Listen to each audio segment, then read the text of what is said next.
നമ്മളൊരു best innovative product അവാർഡും best stall അവാർഡും എല്ലാം കൊടുത്തിട്ടുണ്ടായിരുന്നു. അപ്പോൾ നമ്മളിപ്പോൾ ഉള്ള റസിയ മാഡത്തിനാണ് ബെസ്റ്റ് ഇന്നൊവേറ്റീവ് പ്രോഡക്റ്റ് അവാർഡ് ലഭിച്ചിരുന്നത്.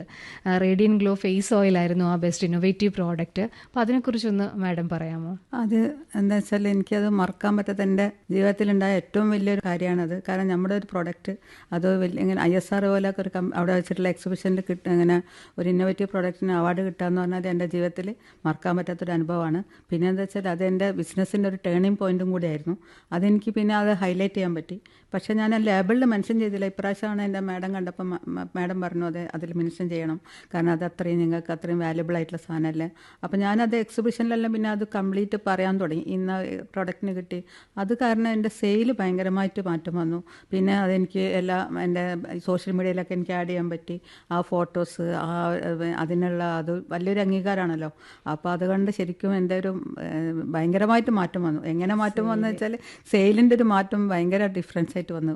ഭയങ്കര സന്തോഷമുള്ളൊരു നിമിഷം തന്നെയാണ്. അതാണ് എൻ്റെ ജീവിതത്തിൻ്റെ ടേണിംഗ് പോയിന്റ്. ഇത്തരത്തിലുള്ള ചെറിയ അംഗീകാരങ്ങളാണെങ്കിൽ പോലും അത് വലിയ തരത്തിലുള്ള ചെറുതല്ല. കാരണം നമ്മളെ സംബന്ധിച്ചിടത്തോളം ഞാൻ ഇങ്ങനെ ഇത്രത്തോളം എത്തുന്നു വിചാരിച്ചിട്ടല്ല ഇങ്ങനെ ഇറങ്ങിയതൊന്നും.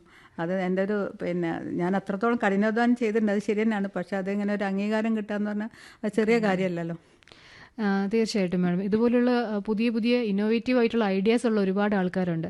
അവരെല്ലാവരും ഒരു ധൈര്യത്തോടു കൂടി മുന്നോട്ട് വന്ന ഒരു സംരംഭം സ്റ്റാർട്ട് ചെയ്യും. ഇതുപോലുള്ള ഇന്നോവേറ്റീവ് ആയിട്ടുള്ള നിറയെ പ്രോഡക്ട്സ് മാർക്കറ്റിൽ വരികയും ചെയ്യട്ടെ എന്നാണ്.